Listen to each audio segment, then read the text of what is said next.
ಪ್ರದೀಪ್ ಈಶ್ವರ್ ಅವರು 5 ಆಂಬುಲೆನ್ಸ್ ಚಿಕ್ಕಬಳ್ಳಾಪುರದವ್ರು ಯಾರು ಬೇಕಾದ್ರು 24 hours ಹೋಗ್ಬೋದು, ಅವ್ರವ್ರ ಪ್ರಾಣಗಳು ಉಳಿಸ್ಕೊಳ್ರಿ ಅಂತೇಳಿ ಒಳ್ಳೆ ಘನ ಕಾರ್ಯ ಮಾಡಿದ್ದಾರೆ. ಅವರು ತುಂಬಾ ಯೋಚನೆ ಮಾಡಿ ನಮ್ಗೆಲ್ಲ ಸಹಾಯ ಮಾಡಿದ್ದಾರೆ.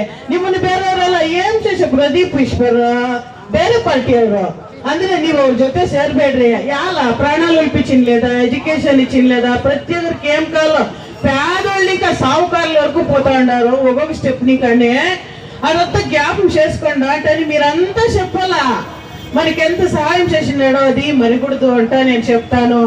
ಮತ್ತು ಮಹಿಳೆಯರು ಹಬ್ಬ ಬರುತ್ತೆ, ವರ್ಷಕ್ಕೆ ಒಂದೇ ಸಲ ತಾಯಿ ಮನೆಗೆ ಹೋಗೋದು ಅಂತ ಇದರಲ್ಲಿ ಕಾಯ್ತಾ ಇರ್ತಾರೆ. ನಮ್ಮ ಅಣ್ಣ ತಮ್ಮಂದ್ರು ನಮ್ಮ ತಂದೆ ತಾಯಿ ಸೀರೆ ತರ್ತಾರೆ ಅಂತ ಹೇಳ್ಬಿಟ್ಟು ಅವ್ರಿಗೆ ನಿರಾಸೆ ಮಾಡಿಲ್ಲ ನಮ್ಮ ಪ್ರದೀಪ್ ಈಶ್ವರ್.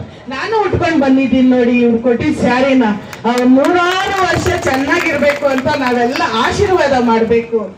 ಹೆಣ್ಣು ಮಕ್ಕಳಿಗೆಲ್ಲ ತವ್ರ ಮನೆ ಜ್ಞಾಪನ ಬರೋ ತರ ಅವರು ಹೆಣ್ಣು ಮಕ್ಕಳ ಆಶೀರ್ವಾದ ಎಲ್ಲ ತಗೊಂಡಿದ್ದಾರೆ. ಅದಕ್ಕೆ ನಾನು ವಂದನೆಗಳನ್ನು ಹೇಳ್ತೇನೆ.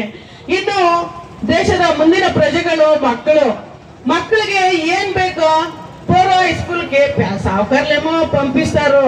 పేదోళ్ళు పాపము ಹೋಗೋ స్కూల్ಗೆ ಅಂದ್ರೆ తెలుగులో ಹೇಳ್ಬಿಡ್ತೀನಿ, ಬೇಜಾರು ಮಾಡ್ಕೋಬೇಡಿ. పోరా బుక్ లేదు, నిమిషేసిండ్లే అమ్మ, బ్యాగ్ లేదు, పెన్సిల్ లేదు, బల్బ్ లేదు ಅಂತ ಎಷ್ಟೋ ಜನ ವಿದ್ಯಾಭ್ಯಾಸನ ನಿಲ್ಸ್ಕೊಂಡ್ ಬಿಟ್ಟಿದ್ರು. ಅಂತದು ಯೋಚನೆ ಮಾಡಿದ್ದಾರೆ ನಮ್ಮ ಪ್ರದೀಪ್ ಈಶ್ವರ್.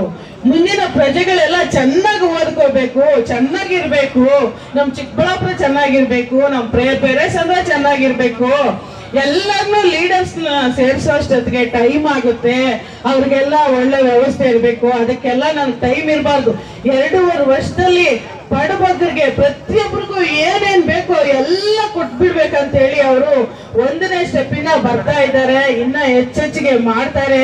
ಇನ್ನು 2 ವರ್ಷದಲ್ಲಿ ನಾವೆಲ್ಲ ಊರವರೆಲ್ಲ ಹೋಗ್ಬಿಟ್ಟು ನಮ್ಮ ಪ್ರದೀಪ್ ಈಶ್ವರ್ ಅವ್ರಿಗೆ ಮಿನಿಸ್ಟರ್ ಕೊಡ್ಲೇಬೇಕಂತ ಕೇಳೋಣ. ಯಾಕೆ ಕೊಡಲ್ವೋ ನೋಡೋಣ. ಅವರು 100 ಕೆಲಸಗಳು ಮಾಡ್ತಾ ಇದ್ದಾರೆ. ನಮ್ಮೆಲ್ಲರ ಆಶೀರ್ವಾದ ಅವ್ರಿಗೆ ಕೊಡೋಣ.